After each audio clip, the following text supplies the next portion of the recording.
Hello and good morning.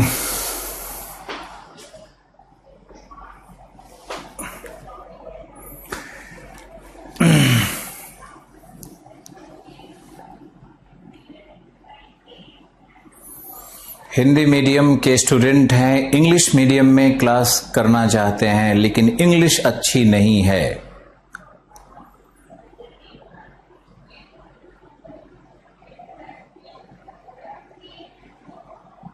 Sir, खुद को girlfriend एवं बॉयफ्रेंड नामक भूत से कैसे बचाएं?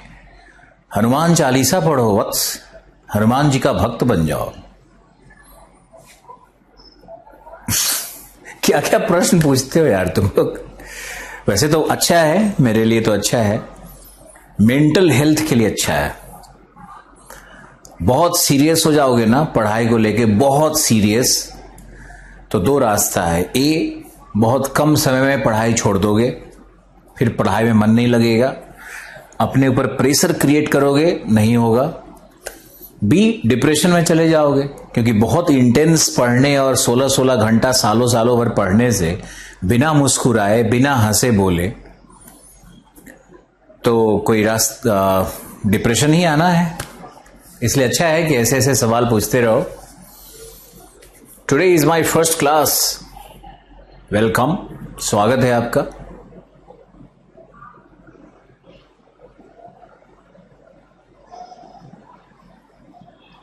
अभी से देखिए कुछ लोग बेचारे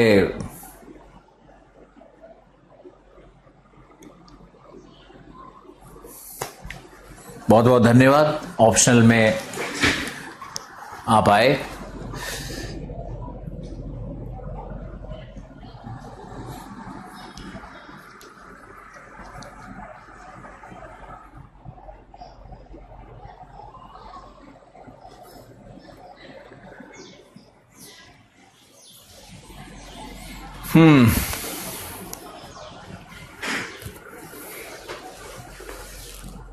सर, ध्रुवों की बर्फ पिघलने से पृथ्वी अपने अक्ष पर झुक सकती है क्या?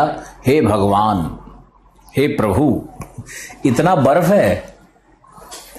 बॉल के ऊपर में पेंट मान लो लगा हुआ है, तो बॉल के ऊपर से अगर पेंट को हटा देंगे तो क्या बॉल लुढ़कने लगेगी?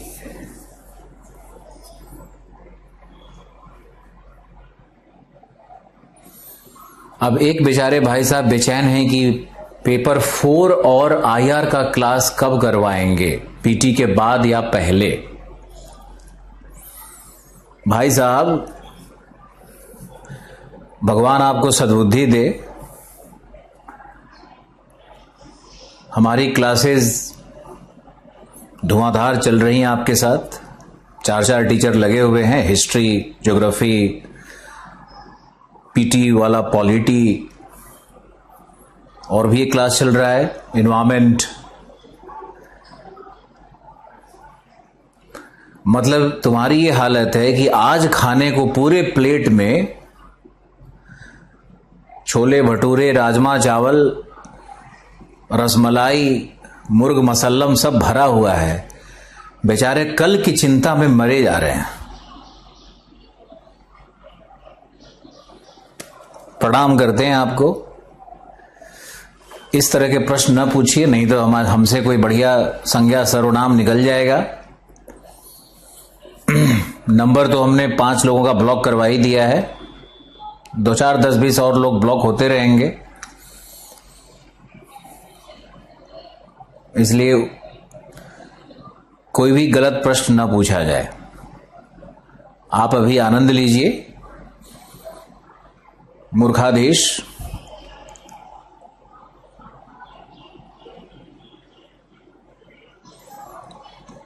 कोरोना टाइम्स में पीटी होने का तो ठिकाना नहीं है। ये बेचारे डिसाइड भी कर लिए कि पीटी के डेट के पहले होगा कि बाद में होगा। चलिए, अक्ल ही रहता तो आप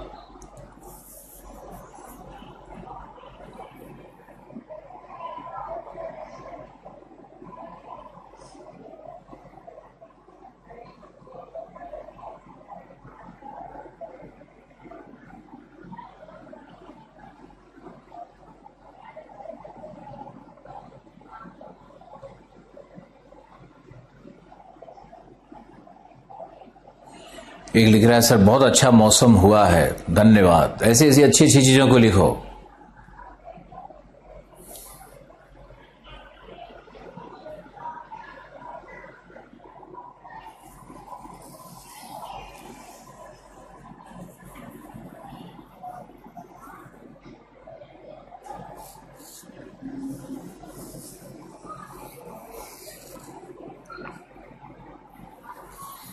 ये बहुत अच्छा लाइन किसी ने लिखा है कि हमसे आप बेहतर जानते हैं।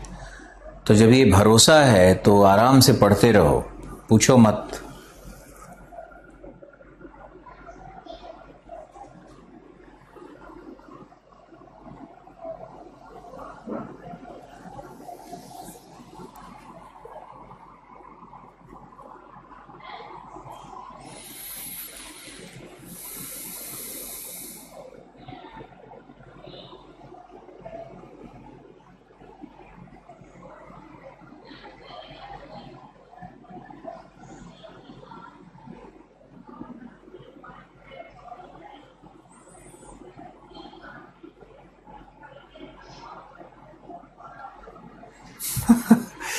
ठीक है, बहुत सारे अच्छे अच्छे मैसेज आ रहे हैं, बहुत बहुत धन्यवाद। टॉपिक पे आते हैं।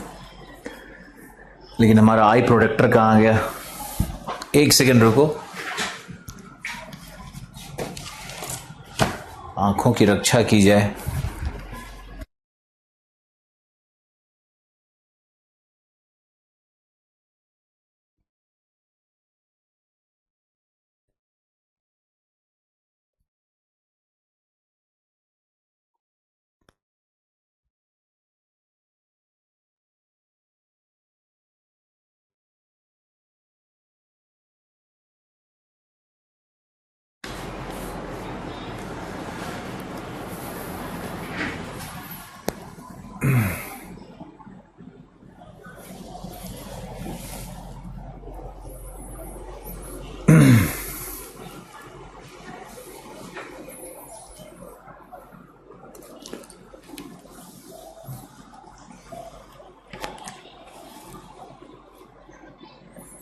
मैरीन रिसोर्स मैप में ऑप्शनल में करवाते हैं। आपको मैरीन रिसोर्स में जितना बताया गया बहुत ज्यादा है। जीएस, बहुत सारे लोगों को ये पता नहीं होता है कि उनसे तुम पढ़ोगे पीटी में हिस्ट्री, मेंस में हिस्ट्री, ऑप्शनल में हिस्ट्री, जीएस में हिस्ट्री, तो सब में एक ही पढ़ाते रहते हैं, उनको उतना ही आता ही है। तो वो चीज यहां मत लाओ अपना। कितना पढ़ाना है, क्या पढ़ाना है, आपको मैरीन रिसोर्स में क्या तैयार करना है? आपको तैयार करना है जैविक संसाधन क्या मिलते हैं। दूसरा तैयार करना है खनिज संसाधन क्या मिलते हैं।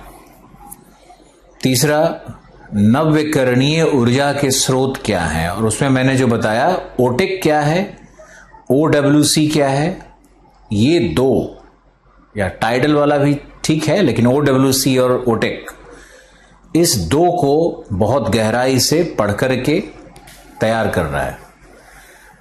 मैंने आपको बताया मैरीन फिश फार्मिंग क्या है, ओशियन रांचिंग क्या है। तो आप जो जो शब्द मैंने लिखा, आप देखना वही प्रश्न बन करके आएगा। समझ गए?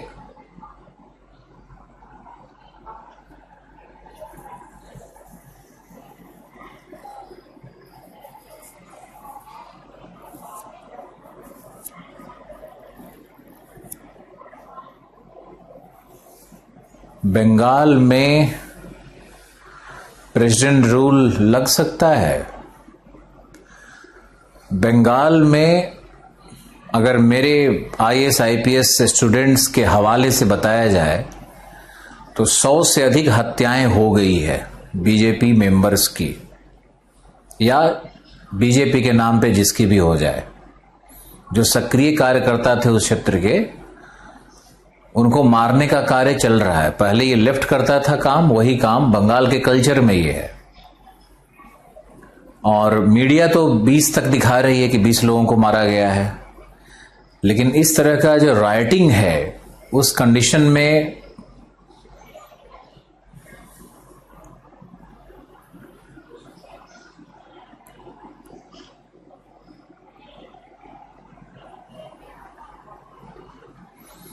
क्या कहा जाए, बहुत भयानक चल रहा है वेस्ट बंगाल में। रिपोर्ट्स बाहर कोई आने नहीं दे रहा है। बंगाल अब वो बंगाल नहीं है, बंगाल अब बदल चुका है। वहां का पूरा डेमोग्राफी, केमिस्ट्री सब बदल चुका है।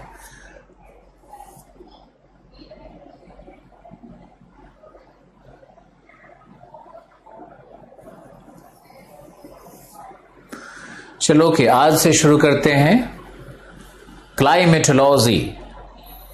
जितने भी नए स्टूडेंट्स पिछले 10 दिन पहले एडमिशन लिए या 12, 15, 20 दिन पहले एडमिशन लिए, वो यहां से बिल्कुल फ्रेश स्टार्ट कर सकते हैं कि उनका ज्योग्राफी का एक टॉपिक जलवायु विज्ञान, ओशनोग्राफी, क्लाइमेटोलॉजी आज से शुरू हो रहा है। तो आप मान के चलो कि आज से आपका फ्रेश बैच है, फ्रेश मॉर्निंग है।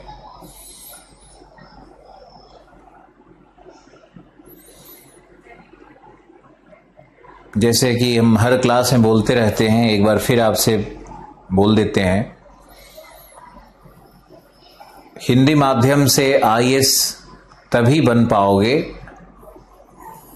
जब ए पहला क्राइटेरिया है, पहली शर्त है, एनसीईआरटी पे बहुत अच्छा कमांड हो गया। एनसीईआरटी को के विश्लेषण को, तथ्य को आप याद रखे हो, छोटी छोटी परिभाषाओं को आप समझते हो, याद रखे हो। यह है पहला क्राइटेरिया। दूसरा है, आपने हमारे बैच में जितने भी क्लासेस ली गई, जितने भी वीडियो क्लासेस उपलब्ध हैं, उनको आपने कम से कम 2-3 बार देखा, 4 बार देखा। क्लास में नोट्स बनवाए गए, उसको बनाया। ये दूसरा स्टेज है या दूसरा काम करना है आपको। पीडीएफ को पढ़ने की कोशिश की, पीडीएफ में अंडरलाइन किया, पीडीएफ से बहुत सारी चीजों को निकाला, नोट्स में डाला। यह है दूसरा स्टेज। तीसरा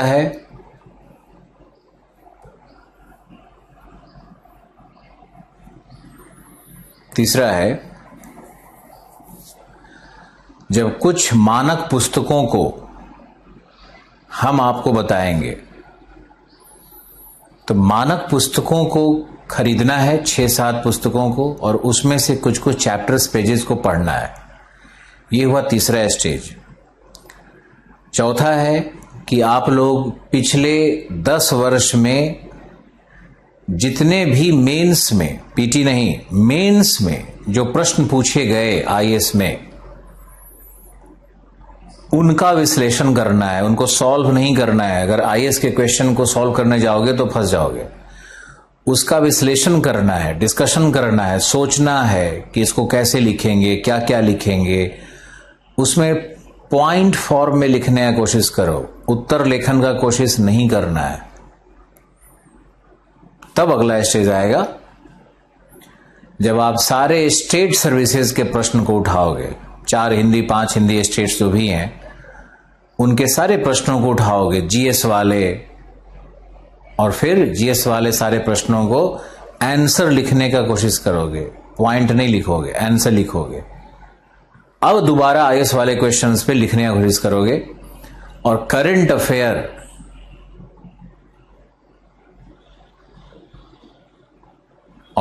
अफेयर का जो प्रवाह है, उसको दिन प्रतिदिन के हिसाब से बनाना है। आपको आईएएस बनना है तो हिंदू न्यूज़पेपर जरूर लेना होगा। आजकल तो इंटरनेट पे भी उपलब्ध है, तो आप इंटरनेट पे खोल के उसको पढ़ सकते हो, हिंदू न्यूज़पेपर को। तो एक न्यूज़पेपर का सहारा जरूर लेना है, और एक मैगजीन, कोई करंट अफेयर की मैगजीन, उसको भी पढ़ना है। मैगजीन कोई भी हो सकता है जिसमें बढ़िया संक्षेप में चीजें हो, बृहत नहीं हो, संक्षेप में हो। जैसे मान लो कि मैगजीन से निकलते रहता है ना, घटना चक्र का, या फिर रीजन का, इस तरह से जो लोग मैगजीन निकालते रहते हैं उनको आप पढ़ो, कोई समस्या नहीं है।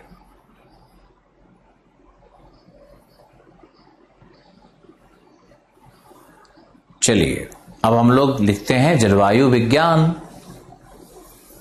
अब जलवायु विज्ञान में विषय कैसे आएगा, तो सबसे पहले विषयों की सूची बनाएंगे। भूगोल में हम लोग आ गए हैं जलवायु विज्ञान पे। अब इस पर विषयों की सूची बनानी है, तो सबसे पहले तो बनेगा मौसम एवं जलवायु में अंतर क्या है। समझ गया? पहले यहां से शुरू करेंगे। दूसरा, वायुमंडल क्या है। वायुमंडल का निर्माण, संगठन और संरचना, ये पढ़ना है। सिलेबस अच्छे से समझ लो कि करना क्या है। तीसरे में आओगे तो हम पढ़ाएंगे आपको वर्षण, लेकिन वर्षण में कई टॉपिक्स आ जाते हैं, जैसे आर्द्रता, बादल,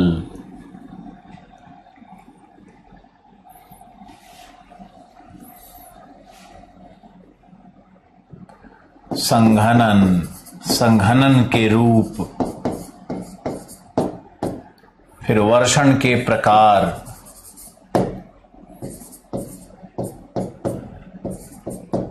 वर्षण के प्रकार, कितने प्रकार की वर्षा होती है, फिर वर्षण का वितरण,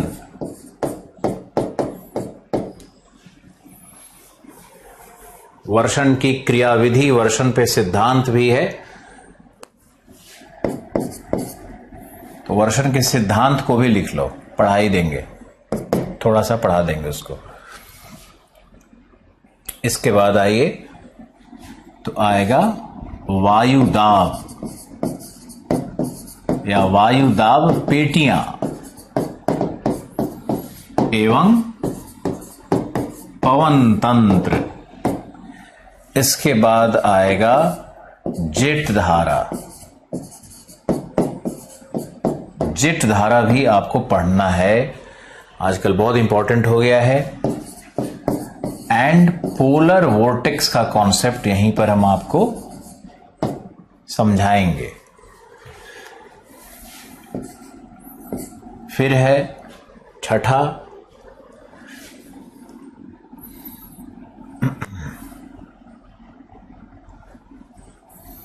जलवायु वर्गीकरण।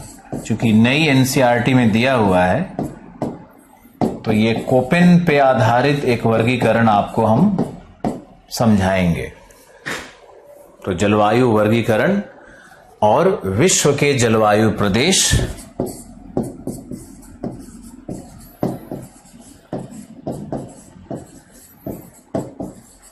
विश्व के जलवायु प्रदेश,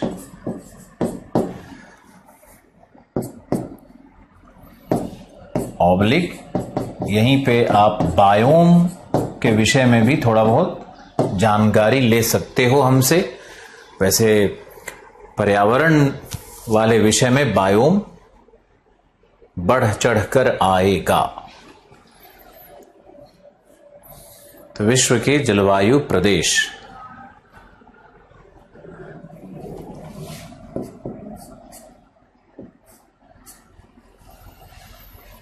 इसके बाद 7 आपने लिख लिया होगा। 8वां होगा वायु राशि की संकल्पना एवं विशेषता, वाताग्र की संकल्पना, उत्पत्ति, विशेषता, संबंधित मौसम,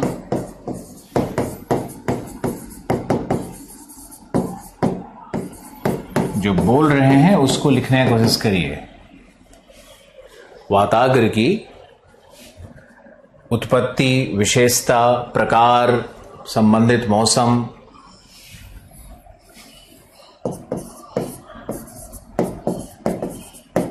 चक्रवात, उत्पत्ति, विशेषता, संबंधित मौसम, प्रकार,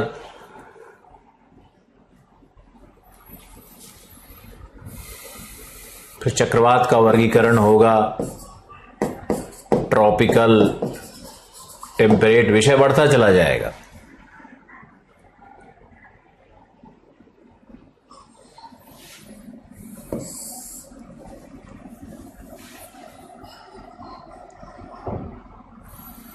ठीक है। उसके बाद 11वां में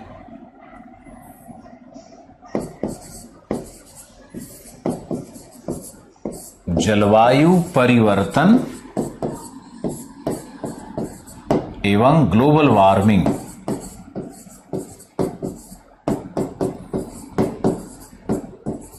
एवं वैश्विक तापन। तुम जहां देखोगे यही लगेगा कि जीएस में ज्योग्राफी चारों तरफ फैला हुआ है। ज्योग्राफी लेने वाले बच्चों के 3000 रिजल्ट्स आते हैं। 3000 लोग मेंस लिखते हैं ज्योग्राफी से।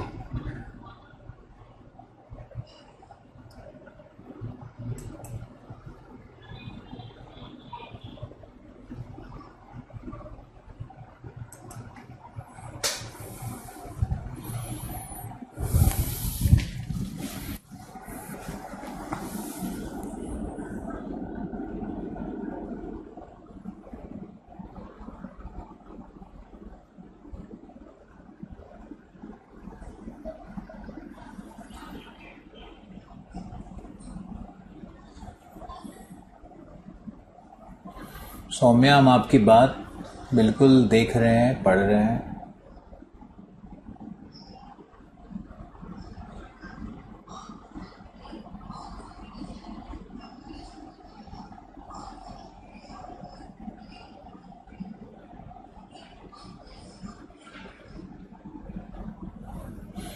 आपके लिखने का तरीका इतना अच्छा और मधुर है ना कि हम आपकी बात को गहराई से ले रहे हैं।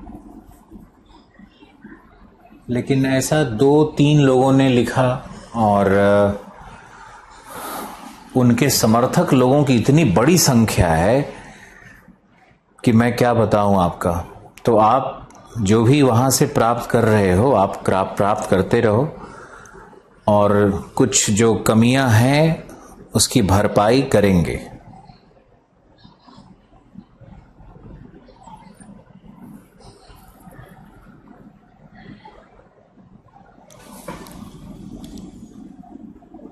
सूर्या, बोल सकते हो। भाषा अच्छी रखना, मधुर रखना। कई बार जैसे सौम्या ने रखा, मुझे आपके समस्याओं से, आपके परेशानियों से चिढ़ नहीं होती है। मुझे आपके लैंग्वेज सुन करके, देख करके कई बार दुखी हो जाते हैं।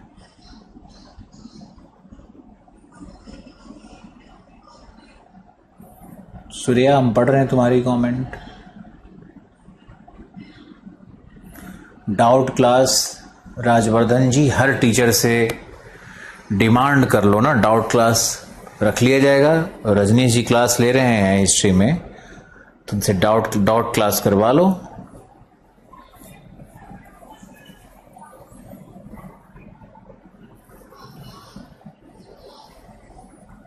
विक्रम, आपका मैसेज आ रहा है, बिल्कुल आ रहा है। मजहर, तुम्हारा क्वेश्चन क्या था?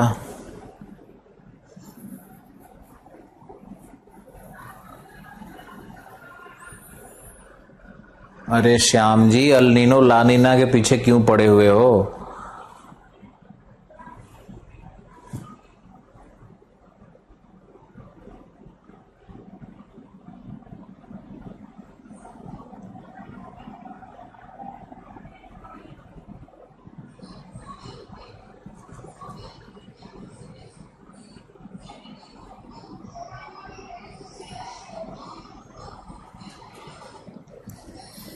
अच्छा, सौम्या पटवारी के जॉब पे हैं पहले से, चलिए अच्छी बात है, लेकिन आगे बढ़ना है आपको।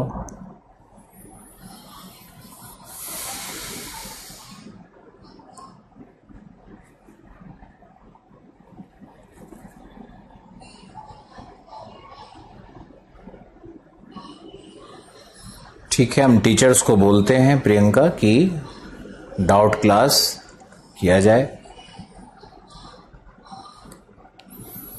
ओशनोग्राफी का पीडीएफ नहीं मिला, बात करते हैं।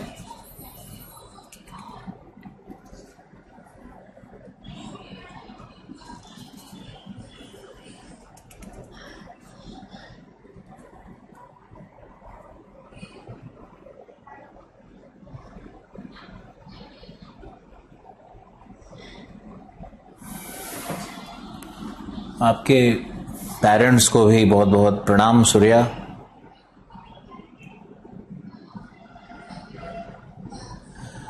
रेड टाइड्स तो मैंने बताया था। बॉटम रिलीफ, ये तुम्हारा डिमांड सही है, मुझे याद दिलाना फिर।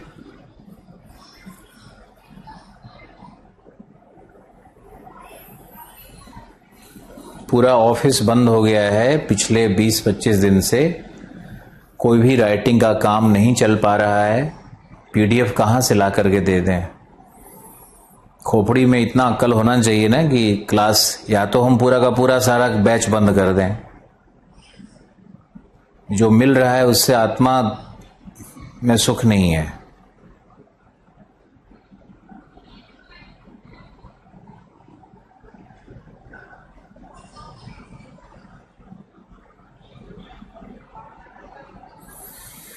सूर्या, मैंने मिडिल क्लास फैमिली के बच्चों को प्लेटफॉर्म तो दिया पढ़ने का, लेकिन ये बच्चे कैसे बिहेव करते हैं, क्या क्या लिखते हैं, क्या क्या डिमांड करने लगते हैं।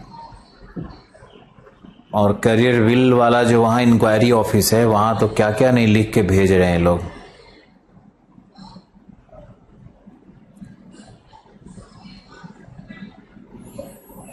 Thank you Asif.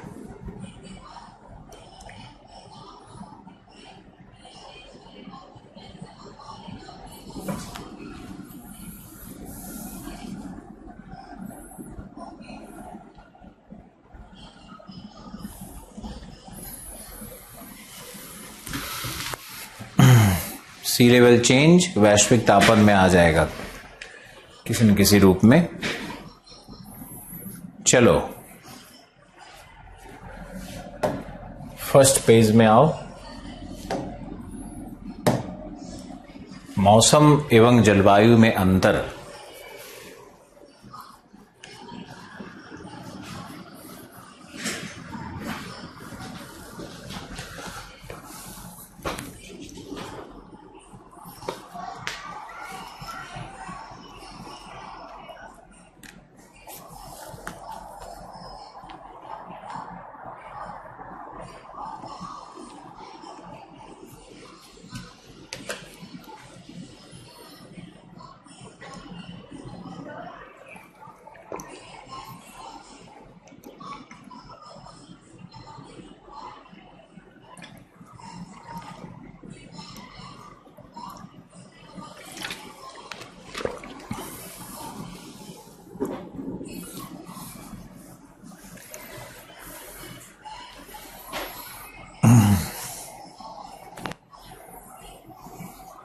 लिखो,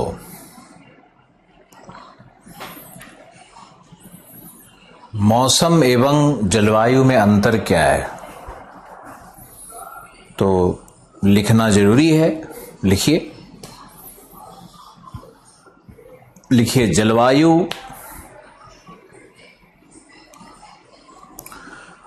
मौसमी दशाओं के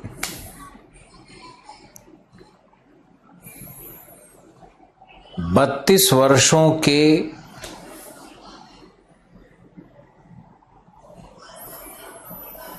आकलन का औसत मान होता है।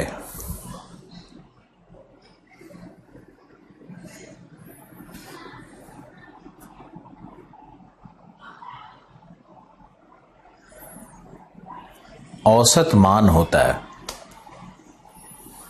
अब इस एक ही लाइन में कई तथ्य छुपे हुए हैं। Climate is the average of weather conditions quantified for 32 consecutive years. 32 लगातार वर्षों तक मौसमी दशाओं का आकलन करके उसका औसत निकालो, वो जलवायु को प्रकट करता है। पहला लाइन। दूसरा लिखिए, जलवायु प्रदेश लगभग नियत होते हैं तथा जलवायु परिवर्तन एक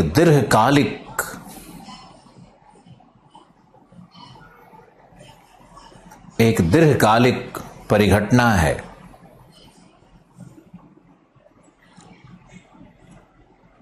लाखों करोड़ों वर्षों में, कई मिलियन वर्षों के बाद जलवायु में थोड़ा बहुत परिवर्तन होता है, जैसे हिम युग का प्रवेश करना,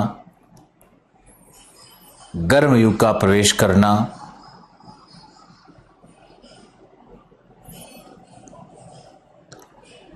फिर लिखो, जलवायु प्रदेशों के या जलवायु के अक्षांश अथवा अवस्थिति लगभग नियत होते हैं। लगभग नियत होते हैं। उदाहरण से समझ सकते हो, हमने कहा मॉनसूनी जलवायु, तो मॉनसूनी जलवायु का मतलब हो गया भारतीय उपमहाद्वीप, इसकी अक्षांश, इसकी अवस्थिति नियत है। मरुभूमि जलवायु, सवाना जलवायु, अक्षांश अवस्थिति नियत होता है। फिर लिखो, जलवायु तंत्र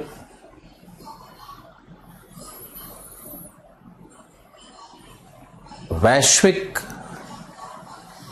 दाब पेटियों एवं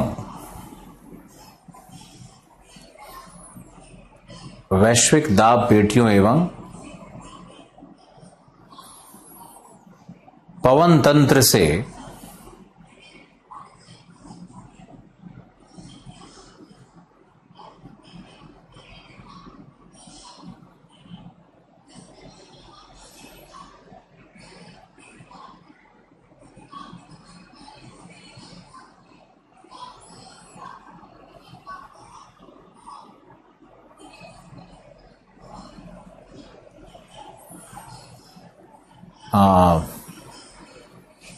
मैसेज पढ़ लिया किसी का, दिमाग से उड़ गया। खैर,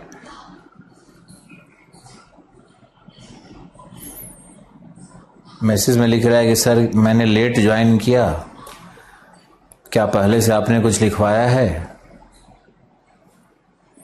लेट ये ज्वाइन करेंगे और जवाब हमसे मांगा जा रहा है। अब पढ़ाई छोड़ करके इनका पहले जवाब दीजिए। देखिए कॉमन सेंस। एक होता है कि शालीनता से लेट आए तो ज्वाइन कर लिए, जहां से पकड़े वहीं से शुरू कर दिए।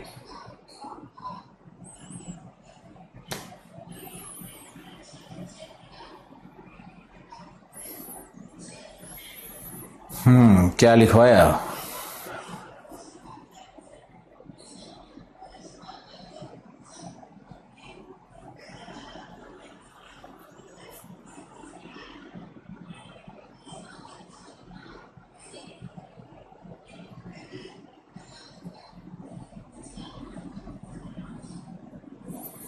अब लिखो, मौसम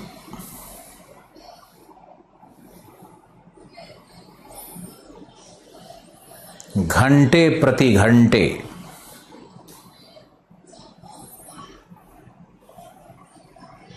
अथवा दैनिक एवं त्वरित अल्पकालिक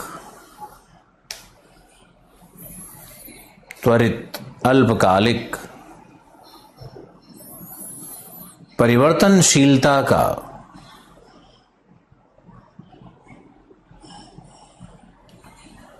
अथवा क्षोभ मंडलीय दशाओं में परिवर्तन का, क्षोभ मंडलीय दशाओं में परिवर्तन का द्योतक है।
फिर लिखो, मौसम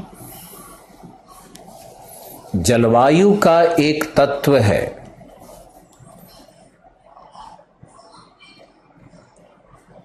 जलवायु का एक इकाई है।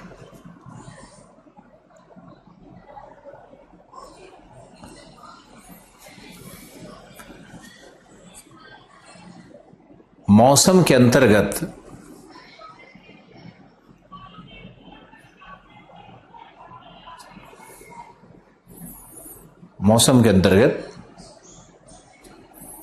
आकस्मिक परिवर्तन जैसे वर्षण, आंधी,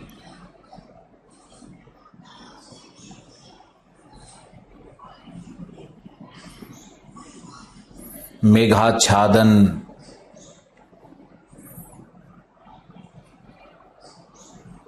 लू, चक्रवात,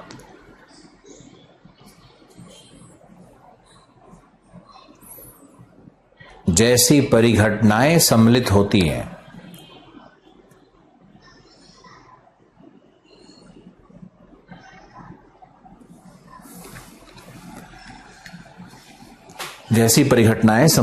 है। जलवायु में वो छूट गया था। जलवायु में लिख लो कि जलवायु वायु दाब पेटियों एवं पवन तंत्र से प्रभावित होती हैं।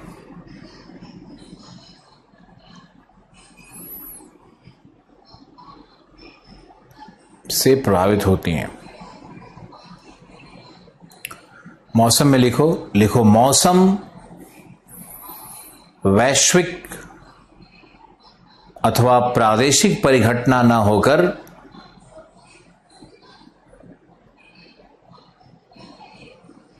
स्थानिक परिघटना होती है।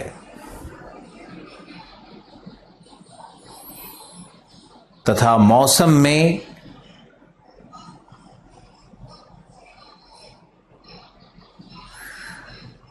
विविधता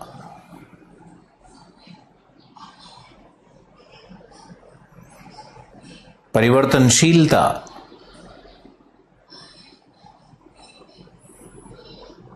आकस्मिक होते रहते हैं।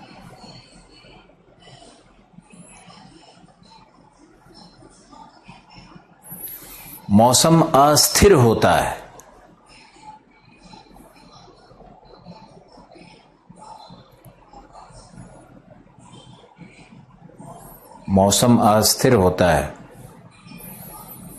अब तुमको एक कहानी सुनाते हैं हमारे प्रिय स्टूडेंट की। आईएएस बन गया, नाम नहीं बताएंगे। ट्रेनिंग में चला गया। जनरली आईएएस बनने के बाद और ट्रेनिंग में जाने के बाद बहुत कम स्टूडेंट हैं जो याद रखते हैं, और उनके लिए हम लोग पास्ट टेंस बन जाते हैं, और उनकी सफलता का एकमात्र कारण उनकी अपनी मेहनत और प्रतिभा रह जाती है। कोई बात नहीं है। खैर, ये एक ऐसा स्टूडेंट था जो मुझे वहां ट्रेनिंग के दौरान याद किया। इसको एक स्त्री विशेष से वहां ट्रेनिंग में प्रेम हो गया, और वो स्त्री विशेष थी साउथ की, केरल की। प्रेम में पड़े इस महापुरुष ने मुझे कॉल किया और एक घटना बताई। उस घटना के अंदर ज्यादा नहीं जाना है, सार तत्व को समझना है।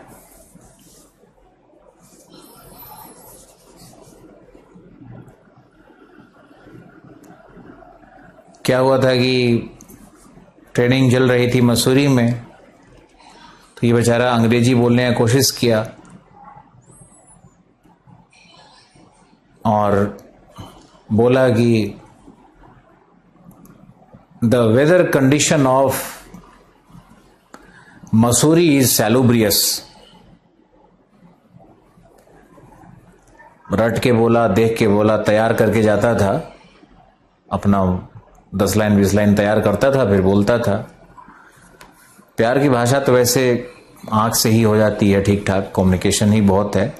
चिड़िया कोई लैंग्वेज थोड़ी बोलता है, कुत्ता लैंग्वेज थोड़ी बोलता है, कम्युनिकेशन अलग लेवल का होता है। खैर, वहां जाके क्या ही प्यार होना था, ये तो एक नौटंकी चलता है हर जगह। तो ये बेचारे भी गए और 5-10 लाइन बोले, उसमें से एक लाइन बोले कि द वेदर, अब प्यार में है तो वेदर का बात करेंगे ही। तो इन्होंने कहा कि the weather of Mussoorie is salubrious. तो वो हंस दी, बोले it's not weather, it's a climate, it's not a weather. अब ये परेशान हो गया, बोला कि यार हम तो एकदम सही सोच करके बोले। तो इसको लगा कि ज्योग्राफी के टीचर तो आलोक सर ही हैं, अंग्रेजी के धुआंधार टीचर हैं, उन्हीं से पूछ लेते हैं। फोन कर दिया, बोला कि सर ये हम बोले उसको कि वेदर, तो बोलती है कि it's not weather, it's climate. मैंने उससे, सच्ची घटना है ये, मैंने उससे कहा कि नहीं वो सही बोल रही है, शिमला और हिल स्टेशन पे वेदर नहीं होता है। वेदर का मतलब होता है डायरेनल वेरिएशन, घंटे प्रति घंटे का, दैनिक दिन दिन का परिवर्तन। और हिल स्टेशन में बिल्कुल स्टेबल सब कुछ है, वहां ठंडा है, ठंडा रहेगा, ठंडा ठंडा ठंडा सब चल रहा है, स्टेबल है। दिल्ली जैसे जगहों में वेदर होता है और शिमला जैसे जगहों में क्लाइमेट होता है। हिल स्टेशन में क्लाइमेट होता है, वहां वेदर नहीं होता है। वेदर का मतलब है कि ये भी दोपहर में एकदम धुआं लू चल रहा है तो शाम को हल्की वर्षा हो गई, इस तरह का। रात को एकदम से हवा ही नहीं चल रही है, गांव में देखता होगा ये सब। तो गंजेरिक प्लेन्स पे वेदर है, हम लोग वेदर कंडीशंस में जीते हैं, ट्रॉपिकल वेदर कंडीशंस है हम लोग का। तो उसको बोलना था कि the climate of Shimla, climate of Mussoorie is सैलुब्रियस।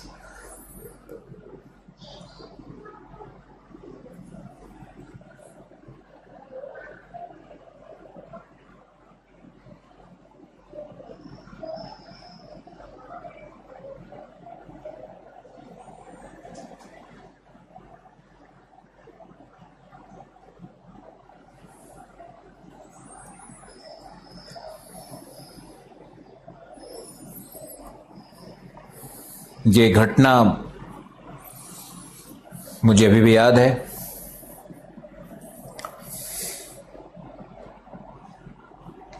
चलो विषय पे चलते हैं।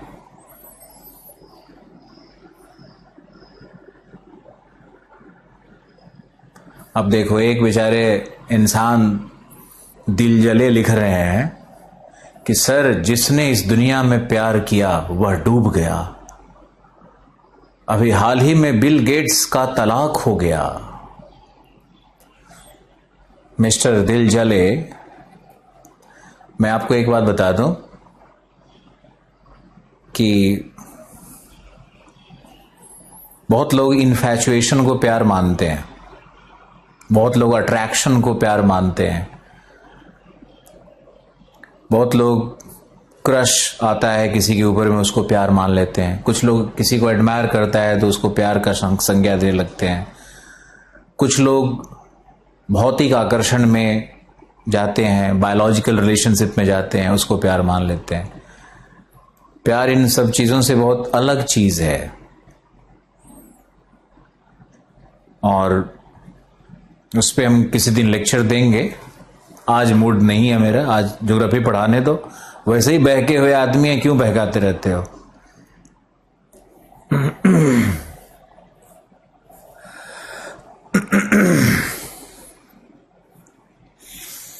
Okay, all right.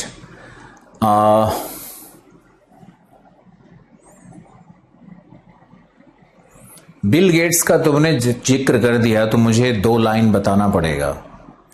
Bill Gates की कंपनी में उनकी पत्नी एक छोटे पद पर मैनेजर थी।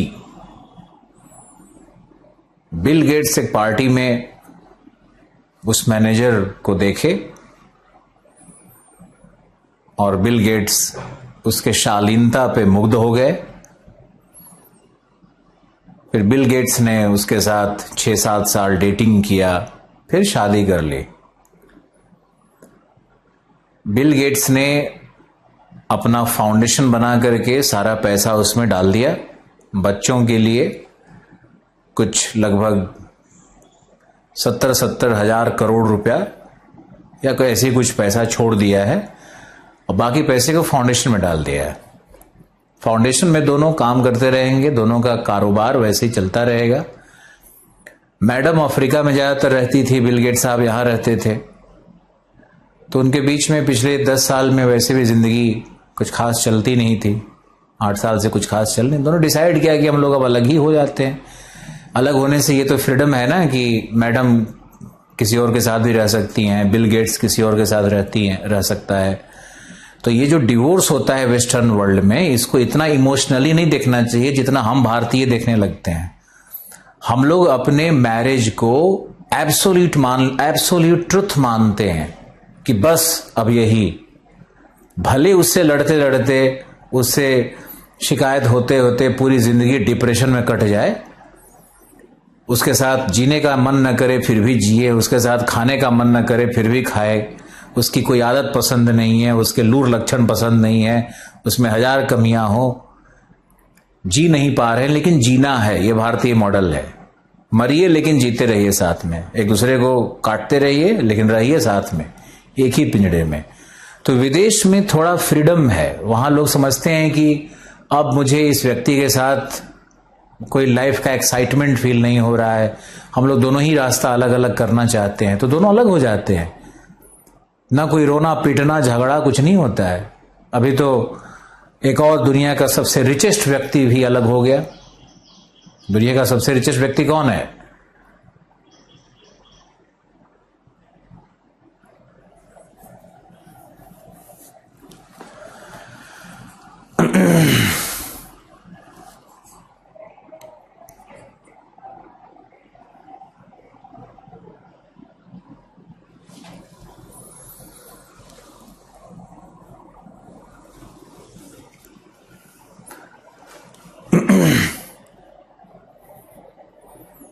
अंबानी नहीं है, जेफ है ना, वो अमेजॉन वाला।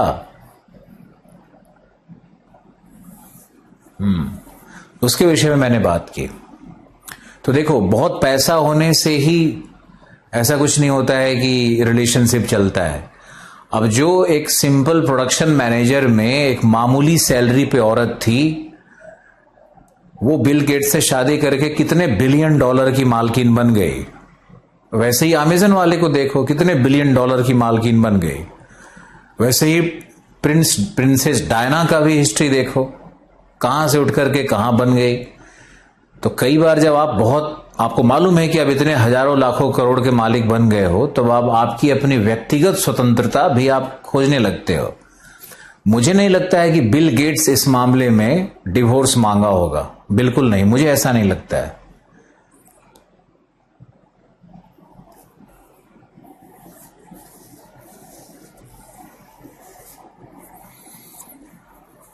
चलो ओके, बिल गेट्स मेरे लिए रोल मॉडल हैं, और इतना मेहनती, इतना ईमानदार, इतना जन सेवा से ओतप्रोत व्यक्ति सिर्फ रतन टाटा है और कोई नहीं है।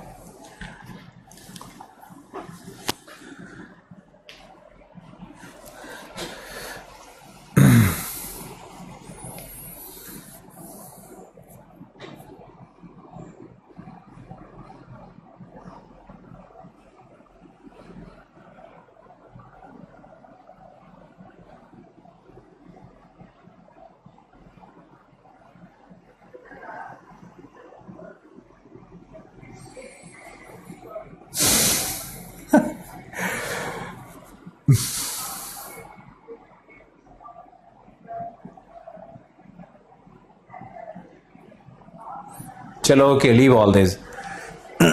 चलो, हमने आपको जलवायु और मौसम में अंतर बताया। कितने लोगों को समझ में आया, जल्दी बताओ। जलवायु क्या है, एक बार और समझाते हैं। मान लो, छोटे छोटे बच्चों के लिए समझाते हैं। मान लो आज के दिन का अधिकतम तापमान और आज के दिन का न्यूनतम तापमान ले लिया जाए, और ऐसे ही साल पूरे वर्ष का तापमान ले लिया जाए, फिर पूरे 32 वर्ष का तापमान ले लिया जाए, वैसे ही वर्षा का आकलन कर लिया जाए, तो उससे यह पता चलेगा ना कि मॉनसूनी जलवायु में, भारत के परिप्रेक्ष्य में मॉनसूनी जलवायु में ग्रीष्मकालीन तापमान अधिकतम 42 डिग्री तक जाता है और शीतकालीन तापमान न्यूनतम 10 डिग्री तक जाता है या 18 डिग्री तक जाता है। तो ये एक रेंज पता चल जाता है।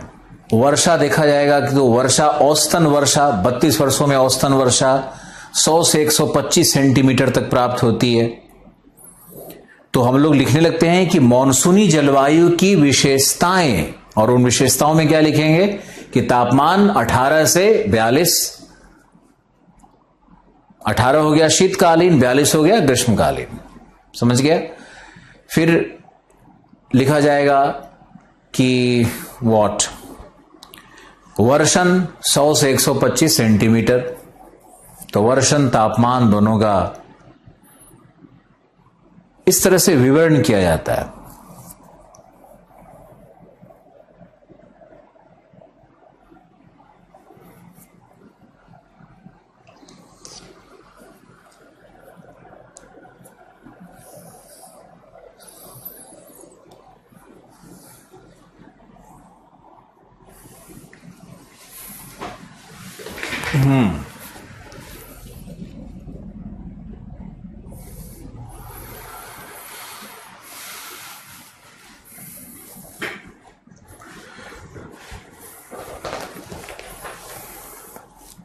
चलो ओके, अब लिखो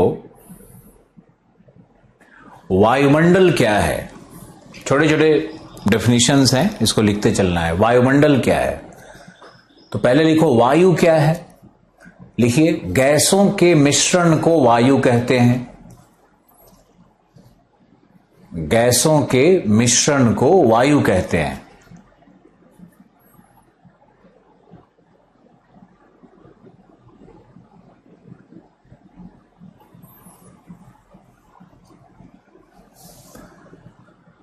अब 3 शब्द है, बहुत लोगों को समझ में नहीं आता है, इसलिए हम इसको बता रहे हैं। गैस क्या है, वायु क्या है, पवन क्या है। गैस है, गैस क्या होता है, जैसे कार्बन डाइऑक्साइड एक गैस है,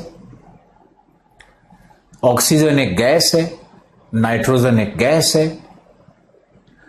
तो एलिमेंट्स मिलकर के वो गैस या गैसियस कंपाउंड बनाते हैं।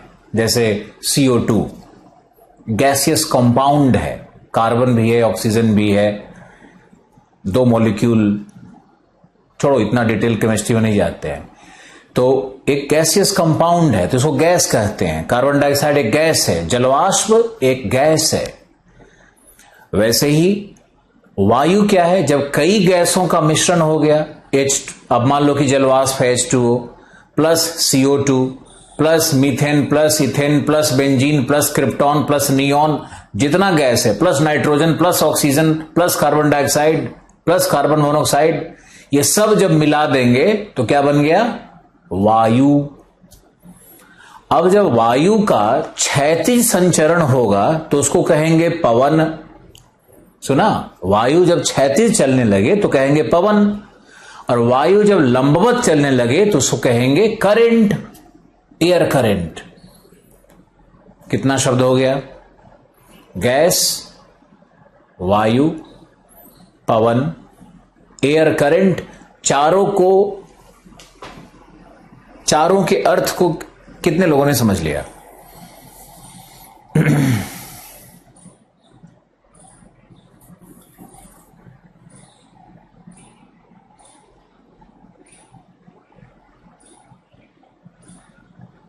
संवहन नहीं कहते हैं, एयर करंट कहते हैं।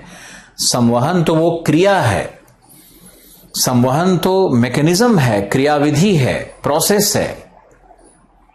चलो वंडरफुल। अब आप लिखिए वायुमंडल क्या है? तो लिखिए गैसों के आवरण,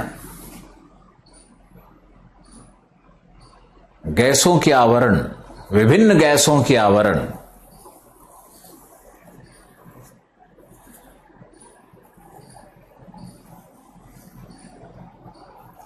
विभिन्न गैसों के आवरण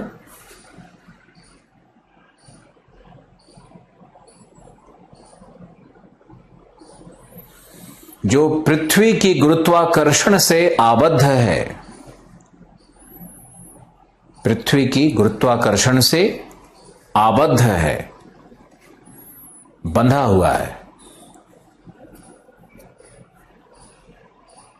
पृथ्वी की गुरुत्वाकर्षण से आबद्ध है,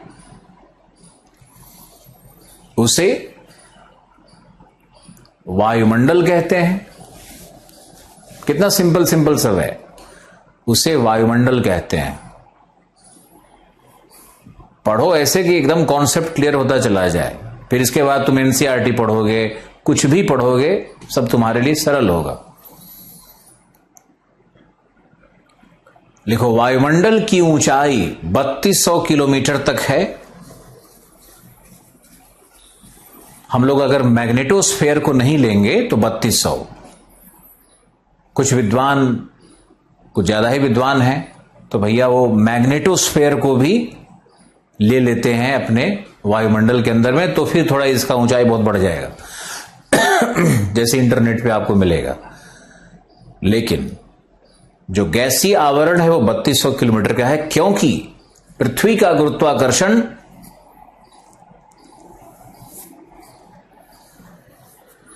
या ग्रेविटेशनल फील्ड, गुरुत्वीय क्षेत्र 3200 किलोमीटर की ऊंचाई तक ही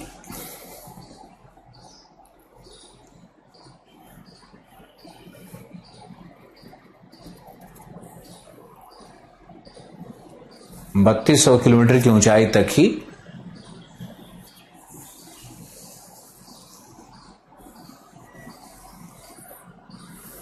प्राप्त होते हैं।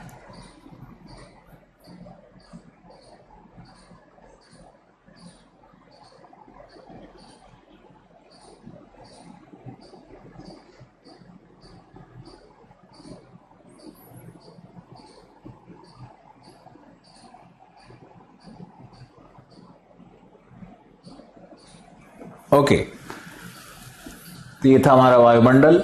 वायुमंडल की उत्पत्ति कैसे हुई लिखिए एक एक शब्द में। डी गैसिंग की प्रक्रिया से।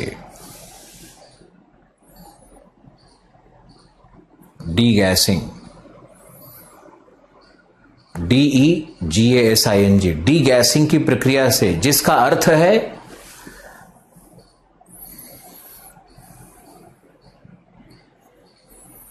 पृथ्वी के आंतरिक गैसों का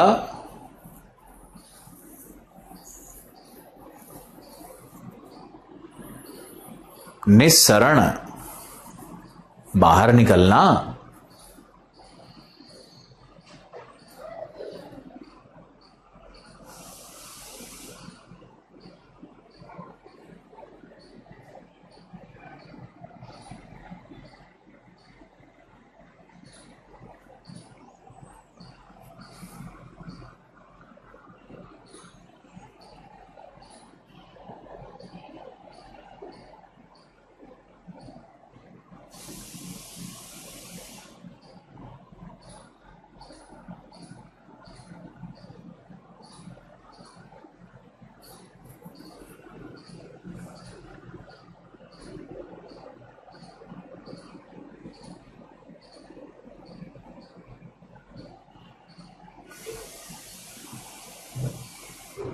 लिखो, डिगैसिंग की प्रक्रिया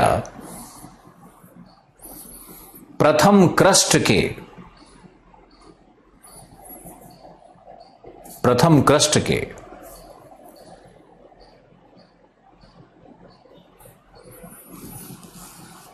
विस्फोटक, विनाश, कैटास्ट्रॉफिक एक्सप्लोजन, विस्फोटक,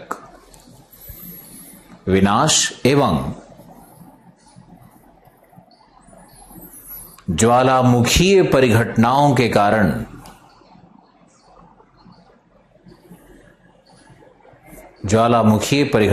कारण हुई है।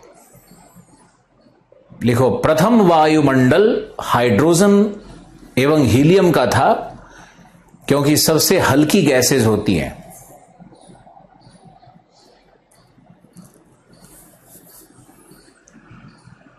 दूसरा वायुमंडल नाइट्रोजन एवं कार्बन डाइऑक्साइड का।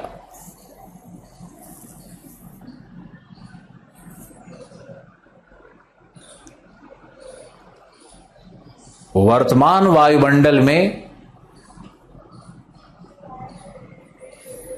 ऑक्सीजन की मात्रा मूलतः प्रकाश संश्लेषण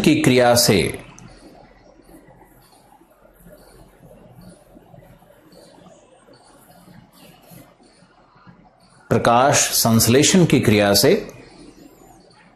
प्राप्त हुई है।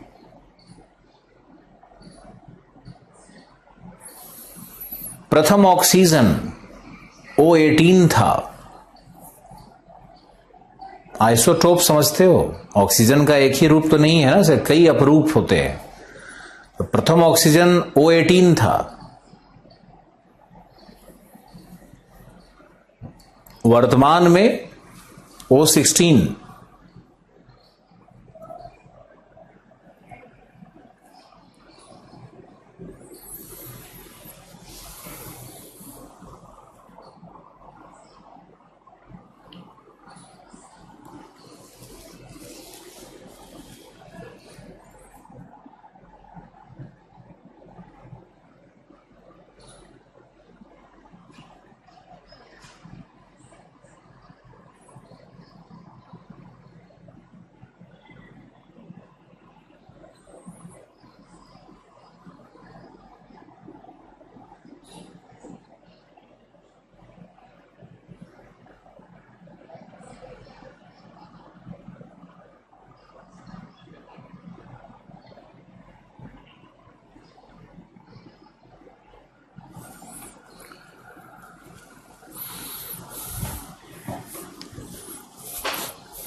अब लिखो, वायुमंडल का संगठन।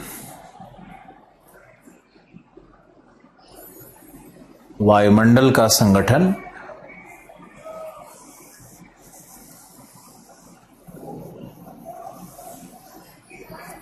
तो लिखो गैस, ठोस, द्रव तीनों प्राप्त होते हैं।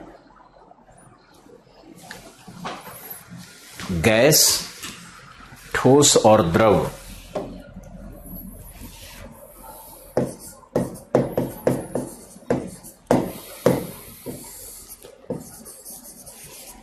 गैस में आप आओ, और गैस में नाइट्रोजन वही 78%, 77.8। ऑक्सीजन सब मालूम है, एनसीईआरटी में देख लो, 20.9, 21%। इसके बाद है आर्गन। आर्गन गैस होगा 0.9%। फिर कार्बन डाइऑक्साइड मान लो, कार्बन डाइऑक्साइड है 0.03%।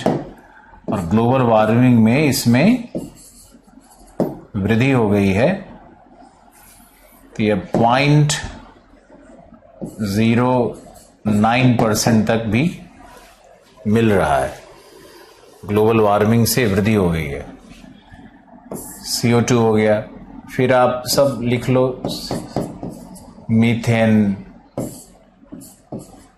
बेंजीन, एक ही ग्रुप बना लो, इथेन। तो मीथेन, बेंजीन, इथेन ये सब है। इसमें एक और बना लो, ओजोन। ये सब ग्रीन हाउस गैस है, ग्रीन हाउस गैस है। CO2 भी ग्रीन हाउस गैस है, ठीक है। और एक गैस का ग्रुप और बना लो,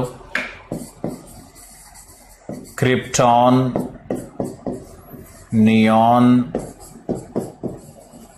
ज़ेनॉन। इसको बोलते हैं इनर्ट गैस। ये इनर्ट गैस है, and they are found in traces. मतलब इन लोग का जो है 0.00001%, बहुत ही कम है, ऐसा कोई बहुत सिग्निफिकेंस नहीं है। आर्गन भी यही है। इस गैस को अगर हम लेंगे तो आर्गन भी इनर्ट गैस के ग्रुप में ही आएगा।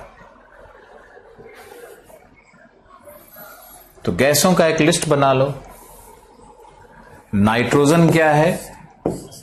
यह भी रासायनिक रूप से वायुमंडलीय दशाओं में निष्क्रिय गैस है, लेकिन ज्वलन में ज्वलन कैसे होगा? ज्वलन में इसकी उपस्थिति अनिवार्य है। ज्वलन को रेगुलेट करता है, ज्वलन को नियमन करता है। और ऑक्सीजन तो ज्वलन के लिए आवश्यक है। कॉम्बशन जिसको कहते हैं, कॉम्बशन। ऑक्सीजन तो ऑक्सीजन से ही ज्वलन होता है।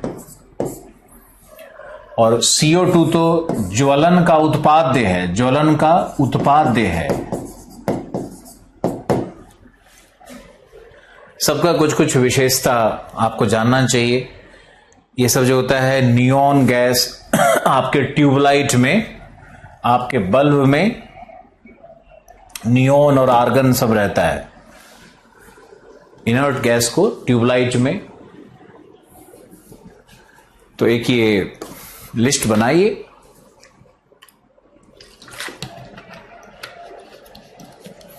अब यूपीएससी में प्रश्न आता है इस तरह के विषय से, तो स्टूडेंट और कोचिंग वाले इसको दिखा देते हैं कि ये तो आया है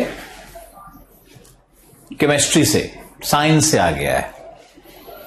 बेचारा ज्योग्राफी तो कहीं का है ही नहीं। 40-40 क्वेश्चन ज्योग्राफी और पर्यावरण से मिला के रहता है। वानिकी, एग्रीकल्चर सब मिला करके जो ज्योग्राफी है उससे 40 क्वेश्चन पीटी में रहता है। और कोचिंग वाले दिखा देते हैं सबको अलग अलग बांट के कि सबसे 10-10 आया हुआ है। संगठन में एक है गैस, दूसरा है ठोस।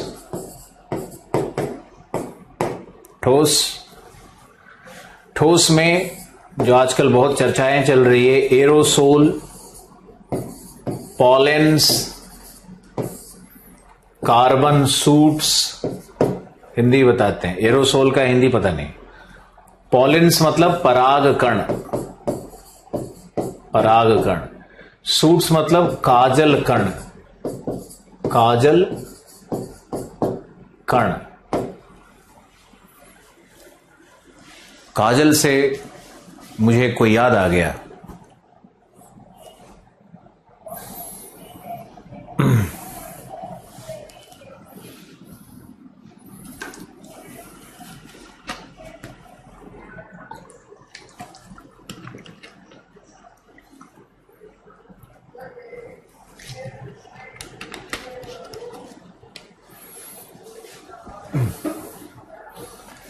चलो। तो एरोसोल, पॉलिन्स,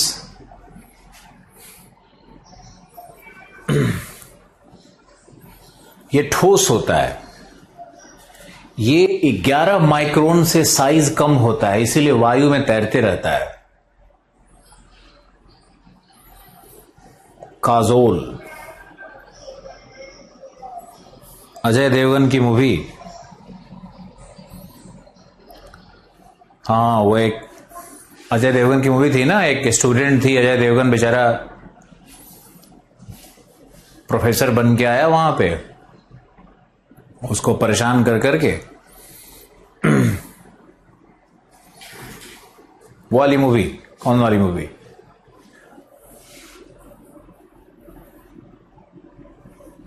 वीडियो अभी भी लीक हो रहे हैं,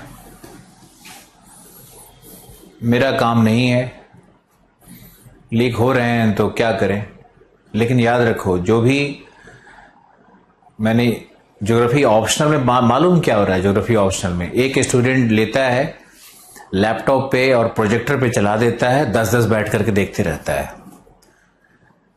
लेकिन जो एक कनेक्शन होता है ना, जैसे आपने मान लो कोर्स परचेज किया, तो कोर्स परचेज किया, फिर उससे कनेक्ट हो जाना, वो एक डिफरेंट ट्रांसमिशन होता है। वो आप समझ नहीं पाओगे, आप समझ पाओगे, लेकिन आप किसी और का कोर्स चोरी करके देखो, आप कभी भी उससे एफिलिएटेड फील नहीं करोगे, आपका वो कनेक्शन नहीं बनेगा। तो जितने लोग चोरी से देखते हैं, उससे कोई उनको फायदा नहीं होता है,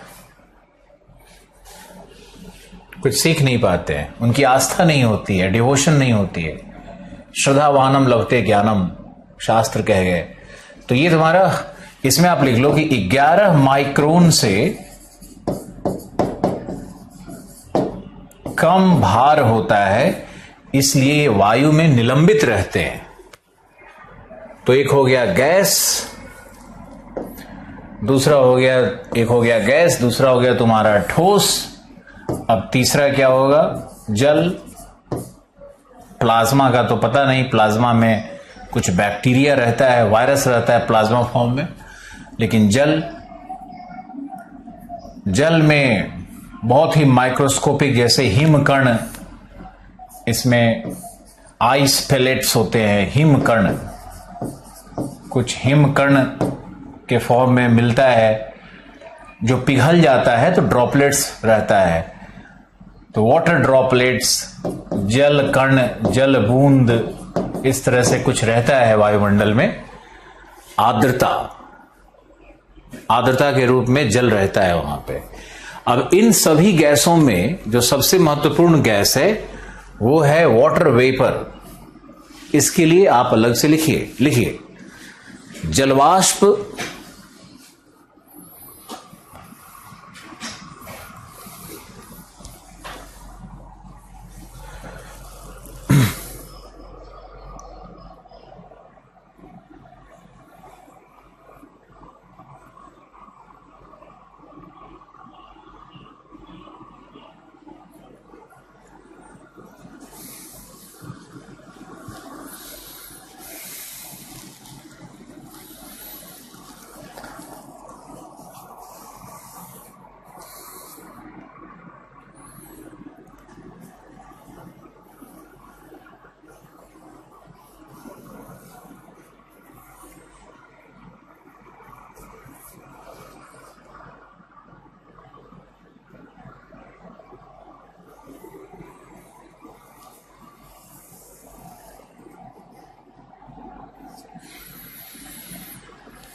वायुमंडल का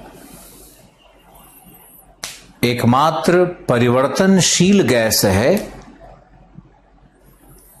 जिसकी मात्रा नियत नहीं होती।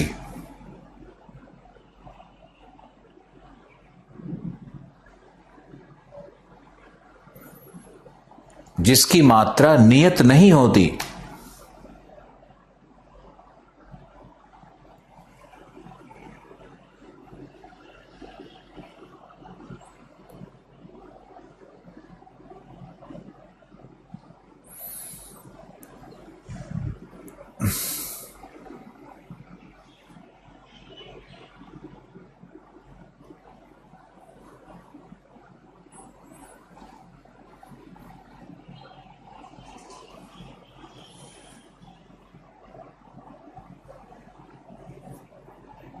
विषुवत पर 4%,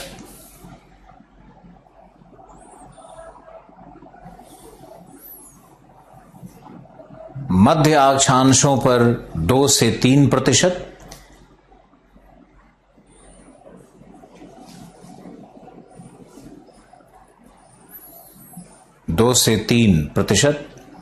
ध्रुवों पर 0.4%,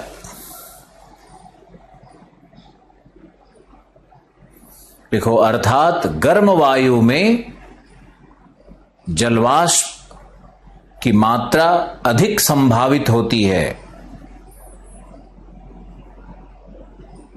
और ठंडी वायु शुष्क होती है।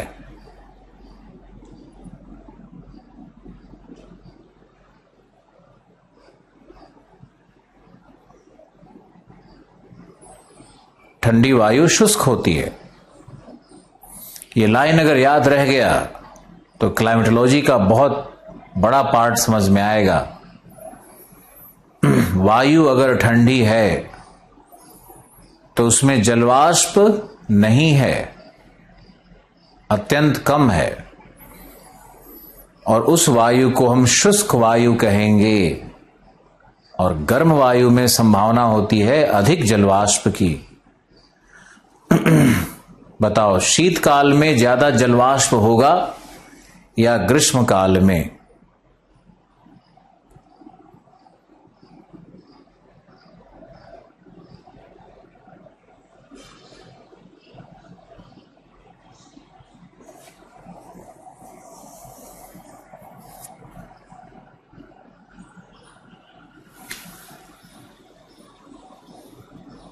ग्रीष्म काल में ज्यादा जलवाष्प होगा, बिल्कुल सही।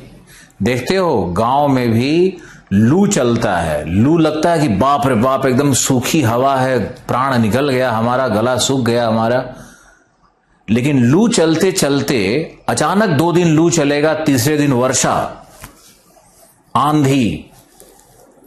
हां या नहीं, जल्दी बताओ। जलवायु विज्ञान सबसे रोचक है, तुम्हारे जीवन के प्रतिदिन का विषय है। और मेरी इच्छा है कि तुमको ऐसे पढ़ा के निकले कि आईएएस बनो ना बनो, कम से कम ज्योग्राफर तो बनो ही, काम चलाओ।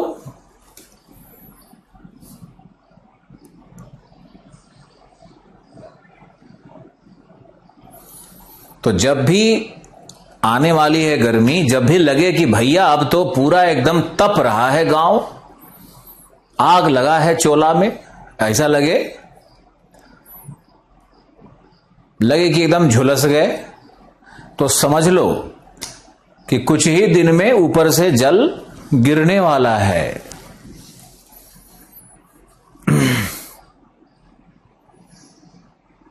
और लद्दाख में ठंडक है ना, ऐसे मुंह करते रहोगे, ठंडा लगेगा, एक बूंद पानी नहीं, मयस्सर नहीं।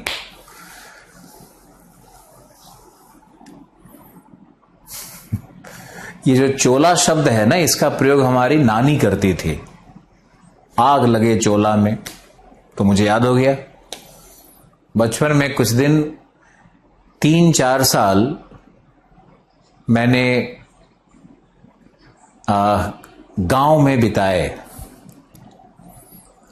और गांव का जो अनुभव था ना, वो मेरे जीवन का सबसे बड़ा शिक्षा केंद्र है। क्योंकि घर में तो माता पिता सिखाते थे, बेटा गाली नहीं देना है, कड़े शब्द नहीं बोलने हैं, झगड़ा नहीं करना है, हर इंसान से प्यार करना है, गरीब अमीर कुछ नहीं होता है।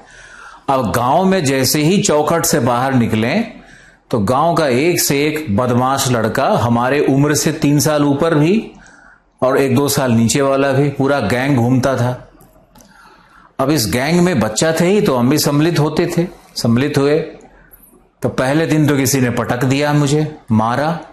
मुझे तो याद था कि मारना नहीं है, ये तो गंदी बात है।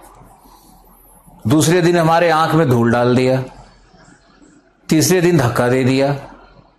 अब ये तो मेरा बुरा हाल होने लगा गांव में। चौथे दिन मैंने उसमें से एक सबसे जो बदमाश था उससे लड़ लिया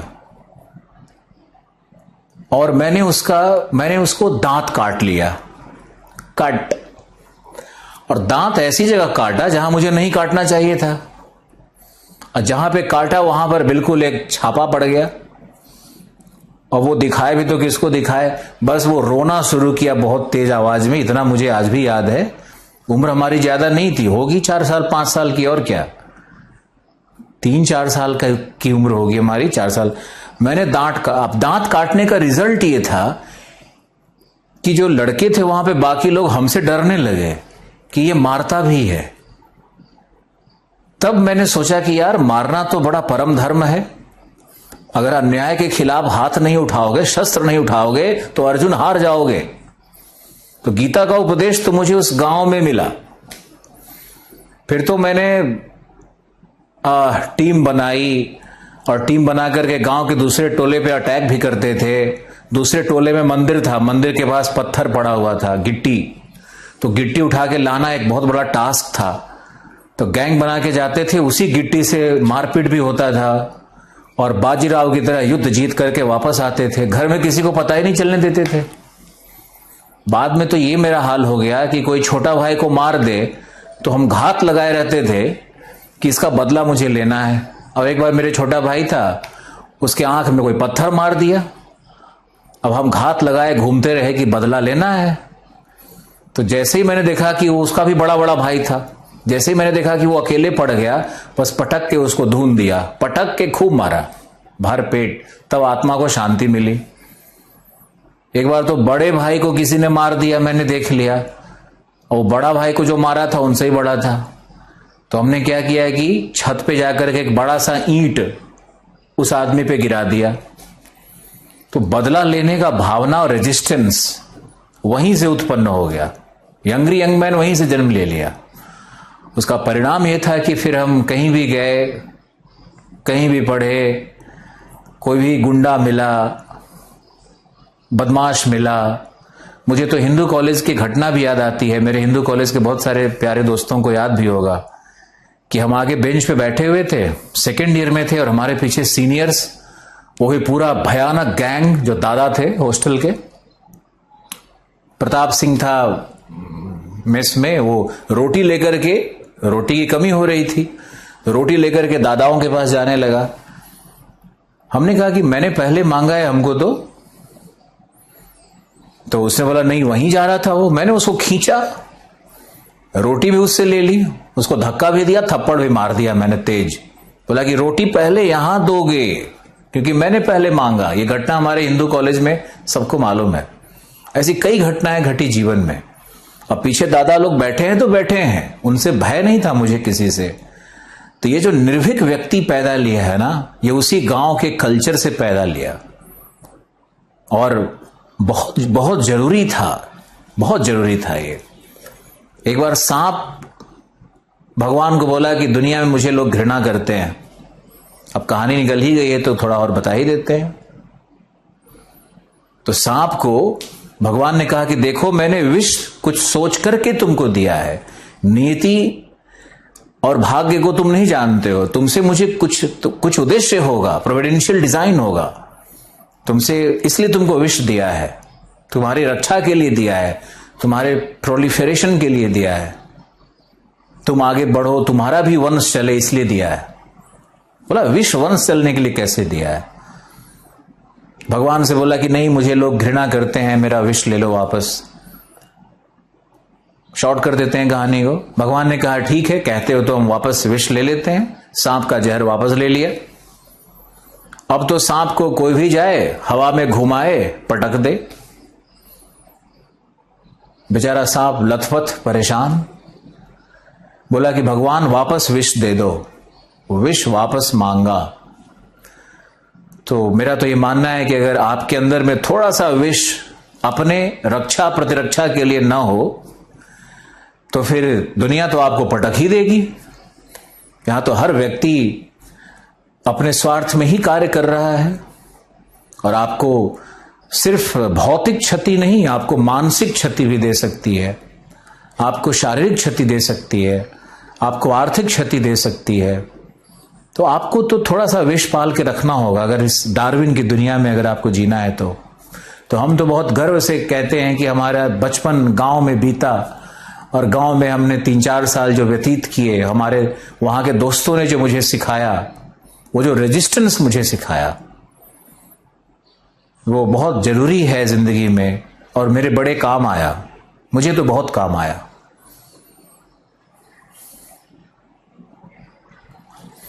चलो हम भी बहक जाते हैं बीच बीच में। ज्योग्राफी चलता रहेगा।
चलो ओके, ज्योग्राफी पे आते हैं।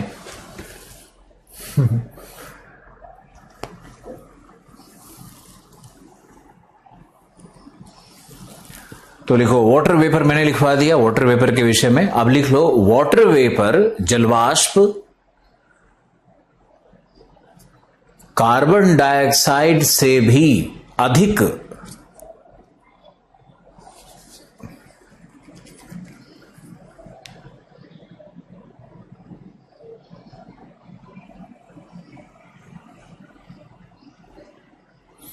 कार्बन डाइऑक्साइड से भी अधिक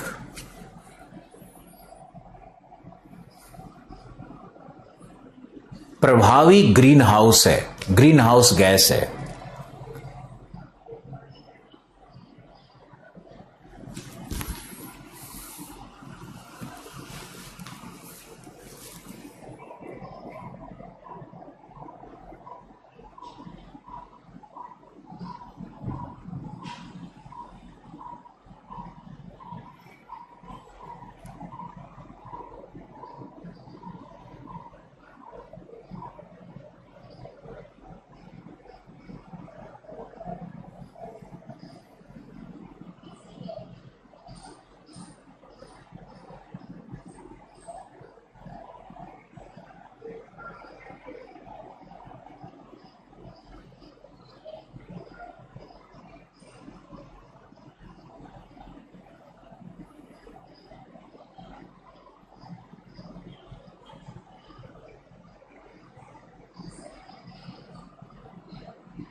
बताओ, कार्बन डाइऑक्साइड ज्यादा खतरनाक ग्रीन हाउस गैस है या जलवाष्प? प्रश्न का उत्तर दो,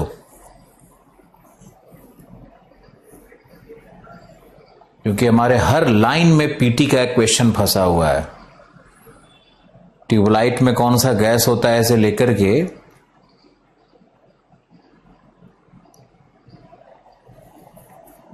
वाटर वेपर।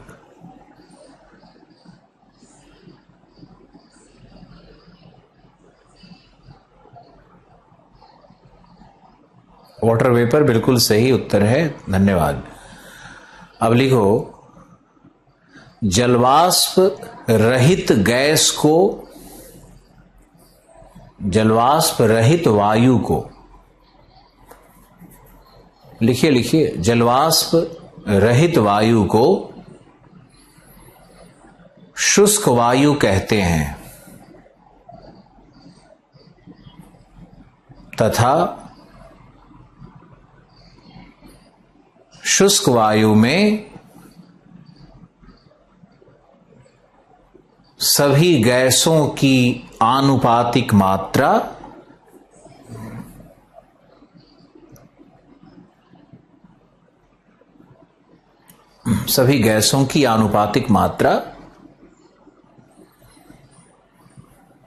नियत होती है।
गैसों की आनुपातिक मात्रा नियत होती है, तो लिख रहा है सर हिंदी भी बोल दिया कीजिए प्लीज। तो हिंदी तो बोला मैंने।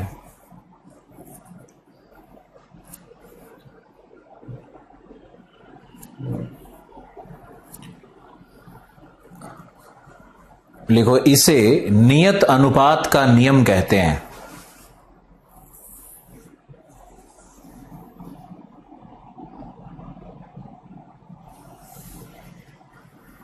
हमारे फ्लैट के पास कोई तालाब नहीं है भाई। एसी जो चल रहा है ना, उसका आवाज आ रहा है, लग रहा है ऐसे वर्षा हो रही है। फ्लैट से फ्लैट सटे हुए हैं, तो आसपास में कोई और भी साउंड आते रहता है, क्या करें।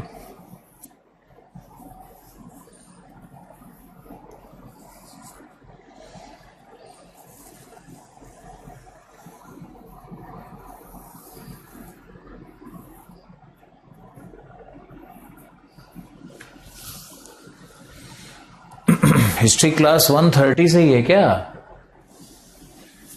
फिर तो बिल्कुल गैप नहीं मिलता होगा।